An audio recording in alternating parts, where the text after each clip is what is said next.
Hi, my name's Reese from the Eastern Suburbs School of Music. Today teaching you how to take your guitar skills and transfer it over to other stringed instruments like the bass, the banjo, the ukulele and even mandolin. So for those of you who've got a bit of guitar knowledge, I'm going to quickly show you the shortcuts to learn all those instruments. Let's look at the bass first up. Comparing guitar to this instrument, the bass, all that you're missing is the two skinny strings down the bottom of the guitar. So where guitar we have strings 1, 2, 3, 4, 5, 6. Imagine that the bass guitar is string number 3, 4, 5, 6. Or the way we label them on bass, 1, 2, 3, 4.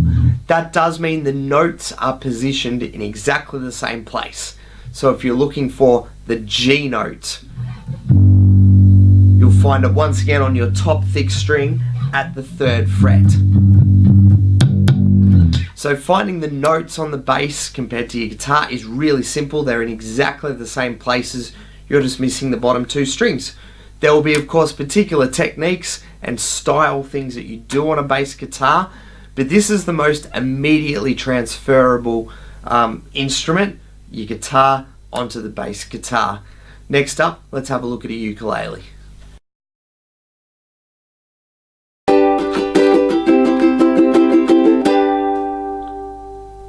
So comparing ukulele to guitar, or in other words, how I quickly taught myself how to play this instrument. All I did was imagine that there was a capo on the 5th fret of the guitar, because that gave me the letter names that I would tune the instrument to. So if we put a capo at 5, you'd be finding you'd have an A on string number 1, an E on string number 2, a C on string number 3, and a G on string number 4. I think of the chord shapes then like a guitar, but I'm missing the thick top 2 strings, or strings 5 and 6. So that's a D chord on a guitar. I can still use that shape, but it is labeled a G, or it is a G chord on the ukulele. Why? Because I've just got to imagine the capo is on, that's 5th fret. The pitch of those notes will give me a G chord. But otherwise, I can use my normal chord shapes.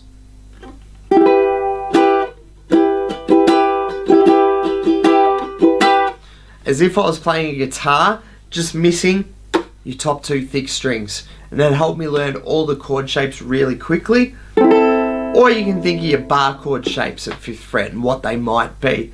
If you had a 5th fret down as a bar, and there's an A minor chord because it's the bottom 4 strings of the bar chord, or the 4 high strings of the bar chord. That's all it took for me to start learning ukulele.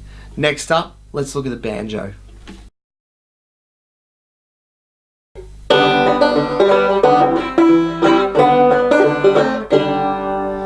So the banjo, the way that I quickly taught myself banjo was I thought of a guitar that just had its 1st string tuned lower to D. The banjo is tuned in what we call open G tuning, so when I strum it, it's automatically a G chord.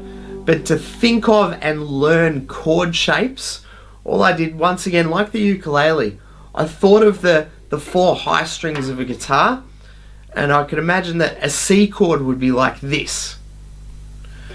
I just had to remember that this string was tuned 2 frets lower. So if I placed my finger right there, I had myself a C chord shape like that. Or if I wanted a D chord shape, normally it's that, but I just have to take whatever's on the 1st string 2 frets higher, and I've learnt the chord shape. Our 5th string, that's just tuned to a higher G, and will only be used at certain times. So I'm really just concentrating, much like the ukulele, on the shape of the chord on strings 1, 2, 3 and 4 of a guitar. And that taught me all the chord shapes really quick smart. For example, an E minor, I'm putting that finger there, imagine there's a string there, don't need it of course on the banjo. There's my E minor. Why am I putting that one there? Because it needs to go 2 frets higher. Because I've tuned this high string to a D. So my tuning: D, B, G, D, and the droning string, a higher G.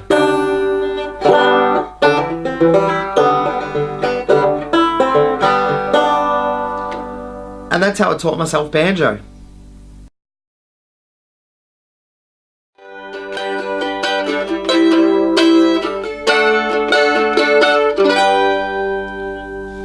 The last one, mandolin. This one's the trickiest, you could say, out of these little shortcuts that I'm showing you. As in, bass had all the same tuning, ukulele had all the same tuning, I just had to think of a capo on 5th fret. Banjo, I just had to remember first string was tuned 2 frets lower, and it was just 4 strings as opposed to 6 strings on a guitar. Mandolin, you've got 4 rows or 4 sets of strings, 8 strings total on the instrument. What it is a guitar, a bit upside down though, where on a guitar at 6th string you've got the E, then 5th string A, then D, then G. On this one, it goes from the highest strings up with that tuning. So string 1 is E, 2 is A, D, and then G. All I thought of then was a guitar missing strings 1 and 2, so the 2 skinny strings on your guitar, and that the chord shapes had to be upside down and like a mirror imaged. So where normally a G chord you've got 2 fingers like this, think of it mirror image, and I've got my mandolin G chord shape. C chord, same kind of concept, just a mirror image.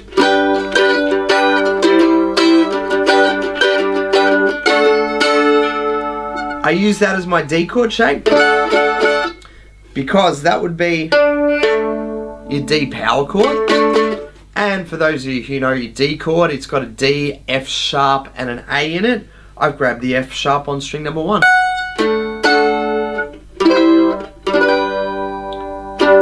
And that helped me figure out all of my mandolin open chord shapes and even my bar chords eventually as well. Like this one's an E minor.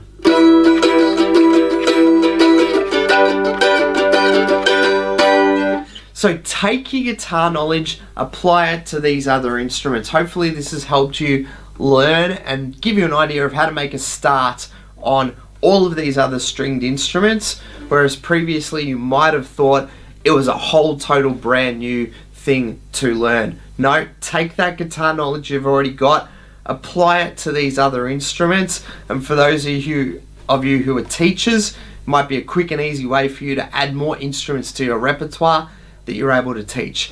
Each instrument obviously then has its own unique technique ideas and specific things that you do on those instruments. That's what you just dive a bit deeper with. But hopefully this has given you a shortcut and a head start on your learning to all these other stringed instruments.